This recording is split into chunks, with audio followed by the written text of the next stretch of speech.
Welcome to video 2 of the Using SEO to Market Your Website video tutorial series. So we're all familiar with search engines.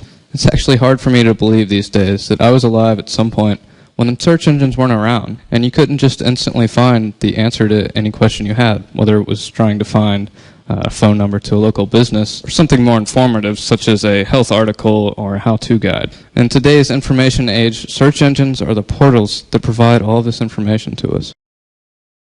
So in general, there's three major types of search engines. There's the web crawler-based engines. Now these are search engines that actually have software that's constantly running and scouring the internet for information about websites and storing it in a database. Google is an example of a crawler-based search engine. With that being said, it's important to understand exactly how crawler-based engines work.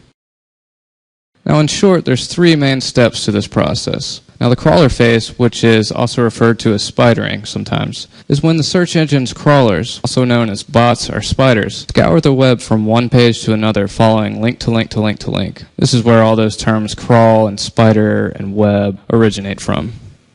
Now step 2 is the indexing step. Once a crawler has gathered all that information is processed and analyzed in a way that the search engine can easily identify and describe your website. This information is then stored in massive databases.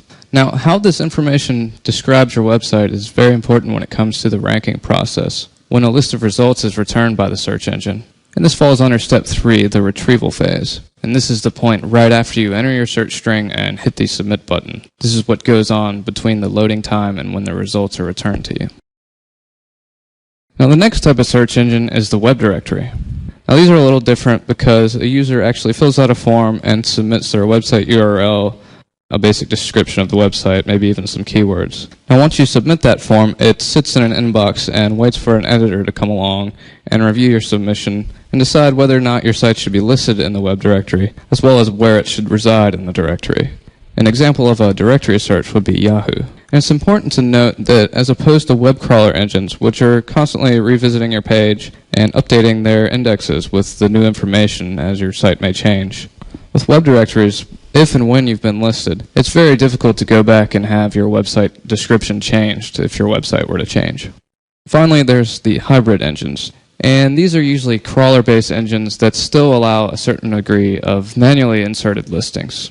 Now in this tutorial series, we won't really discuss hybrid engines too much. As you'll see later, the emphasis is really on the crawler-based engines, specifically Google. And I'll explain that in a bit more detail in the next video.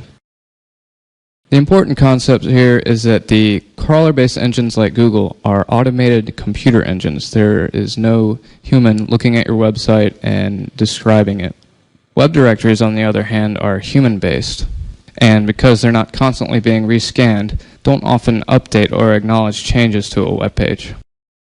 So that pretty much covers the basics of search engines and directories. This completes video 2 of the Using SEO to Market Your Website video tutorial series.